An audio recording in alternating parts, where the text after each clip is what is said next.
Run it back nation, sicko nation. What is good? Thanks for being here.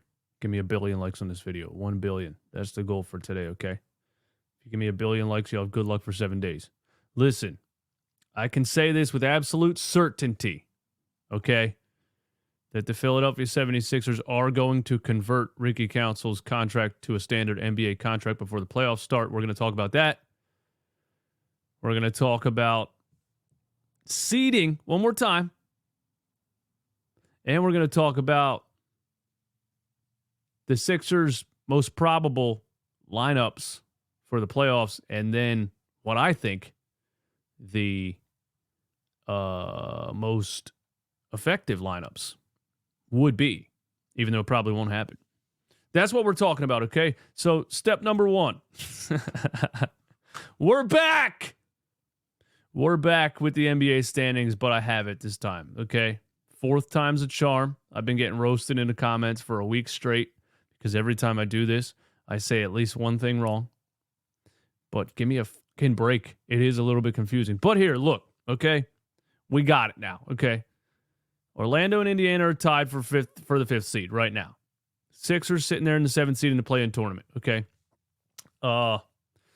If Orlando loses 2, and Indiana wins 2 or loses 2, and Philly wins 2, the Philadelphia 76ers would be the 5th seed. Okay? Well, not necessarily the 5th seed. If Orlando loses 2, Indiana wins both, and Philly wins both, Indiana would be 5th, Philly would be 6th. Orlando would be in the play-in tournament, okay? If Orlando loses both, Philly wins both, Indiana goes 1-1, it would then be a 3-way tie in which Orlando would have the tiebreaker because in a 3-way tie, it goes to the 2nd-tier tiebreaker, which is conference record. Orlando wins that, and then Philly and Indiana would be tied for 6th, and Philly has that tiebreaker, so Philly would be 6th in that scenario also. Okay, we got it that time. There, you happy? But that's only if Orlando goes 0-2. If Orlando does beat Milwaukee on Sunday, the 76ers are the 7th seed anyway. So there's that also. All right, bro. Let's just move on. Enough of this math shit, man. I have a fucking headache. Okay, check it out. The Sixers most likely playoff lineup is right here. All right, here you got it. And first of all, credit to Daryl Morey for this roster. I was so angry at Daryl Morey this offseason.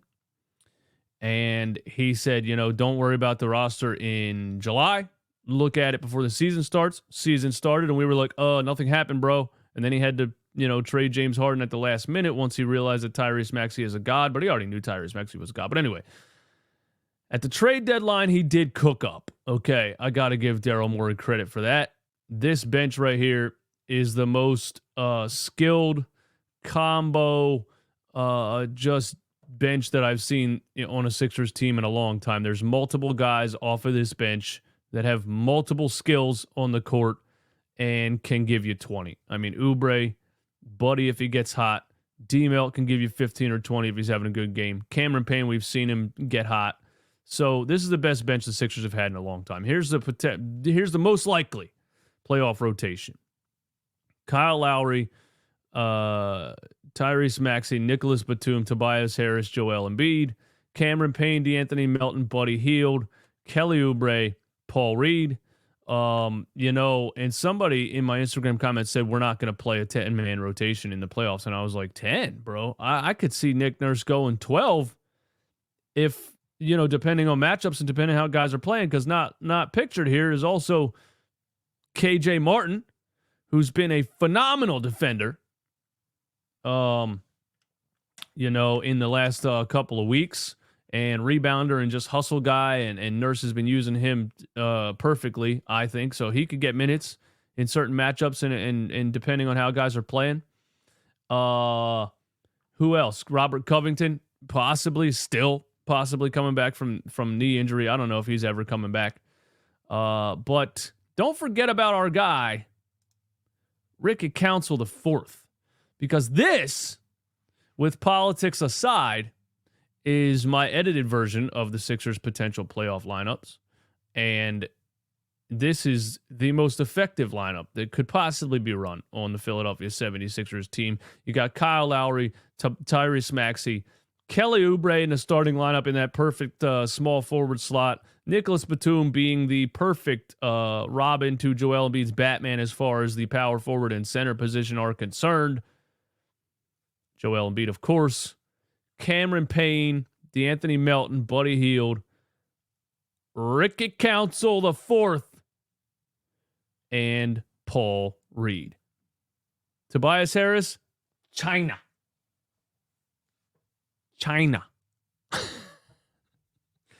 I'm just kidding. I just want Tobias to be able to be used like any other role player. If he's having a good game, keep playing him. If he's having a bad game, put his ass on the bench. That's all I'm saying. Okay? So there's my edited version. And with that, people are asking, can Ricky Council play in the playoffs? No, he cannot as of right now. Ricky Council is on a two-way contract, him and Terquavion Smith both. He cannot play in the playoffs unless the Sixers convert his contract to a standard NBA contract. Here's the rules on that. All right. Converting a player from a two-way contract is a real possibility for each of these three clubs. 3 teams have open roster spots. 4 teams have open roster spots. Golden State Warriors, New Orleans Pelicans, Philadelphia 76ers, Toronto Raptors. The 76ers have 13 guys active, 2 two-way contracts, which is why Ricky Council is going to get signed to a standard contract before the playoffs start. Unless Robert Covington comes back from knee surgery, then it would be a little bit more questionable. But no. Robert Covington's under contract. What am I talking about? You would have to waive him for that to happen. Yeah, there's the first thing I got wrong on this video. Go ahead, type your little hearts out in the comments. They have 15 guys on the roster. Okay, 13 active, 2 two-way guys. There's no reason for Ricky Council or Terquavion Smith to not get signed before the playoffs start. Now, I don't expect Terquavion Smith to get playoff minutes. But here's what we have to say about Ricky Council. What you saw in that Spurs game in the fourth quarter, in double overtime, in the second overtime, the attack in the basket, the heads-up plays, the playing with control, the high IQ plays in crunch time that literally contributed to the Sixers winning that game, that's the main reason Ricky Council will 100% be signed to a standard NBA contract. Because what Nick Nurse did with that lineup in that Spurs game is exactly what I think he would do in the playoffs if we're in a situation where, you need a role guy. You need a guy that's going to come off the bench and step up. Some guys aren't having a good game. Cameron Payne was ice cold. Tobias Harris was out, but if Tobias is struggling and Nurse is in a position where he's like, do I want to play politics or do I want to win this damn game? I think he would put Ricky Council in there in that situation. I just think it's not just us. Like, Sixers fans think it's a pipe. They're like, yeah, but it's not going to happen. We're not we watched the game and we see what Ricky Council did. The whole organization saw that. Everybody saw that. Daryl Morey saw that. Josh Harris saw that. Everybody saw that. There's nothing you could say to me that would justify the Philadelphia 76ers not signing Ricky Council to an active roster spot before the playoffs start. So to answer your question, all they have to do is convert his contract to a standard NBA contract before the playoffs start, which is a play-in. If they're in the play-in tournament, April 16th would be the play-in. I would expect by this Sunday for Ricky Council to be signed to a standard NBA contract, giving him the ability to play in the playoffs. Not just to be nice, not because we owe it to him, because he actually has a valuable role in certain situations on this team. I know people think that we should do this because this guy deserves it. That's not why a team would do anything. It's a business. They're doing what's best for the team. Ricky Council could earn something and not get it if the team feels like they don't need him in the playoffs. I feel like he actually brings something to the table that this team values, and they will sign him to an active roster spot. That's how I feel about it. Before I get out of here, a couple of other just little fun things here. Ricky Council, when asked if he'd participate in the NBA dunk contest next season, he said, yeah, I'm going to be an all-star. I'm going to be in the all-star game next year. So I'll be there anyway. Daryl, do not beat around the bush with this, man. You got to just sign him to a standard contract, bro. Because that level of confidence right there, that level of confidence is dangerous. Because people that believe in themselves that much, they make things happen. They manifest things. This guy was undrafted. And now he's playing a role and contributing to a team winning games. Don't mess around with a guy that believes in himself that much. Sign him to an NBA contract, and I think they will. Last thing here is Joel Embiid made a comment. Shout out to my dude, Sean Bernard. Joel Embiid made a comment on that pass that Ricky Council made to Nicholas Batum. The wraparound. If you haven't seen it, where have you been? But look, man, crunch time, double overtime, Sixers up 2, 30 seconds left. We need one more thing to happen to put this game away. And Ricky Council attacks the paint and just makes the most ridiculous wraparound pass to Nicholas Batum for 3 that I just, bro, that was insane.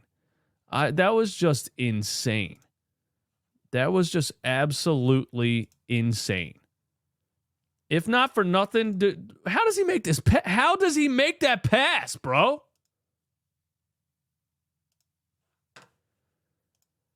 Anyway, Joel Embiid said, Ricky said, Joel just came in here and said only 3 people can make that pass in the league. LeBron, Luka, and Ricky Council.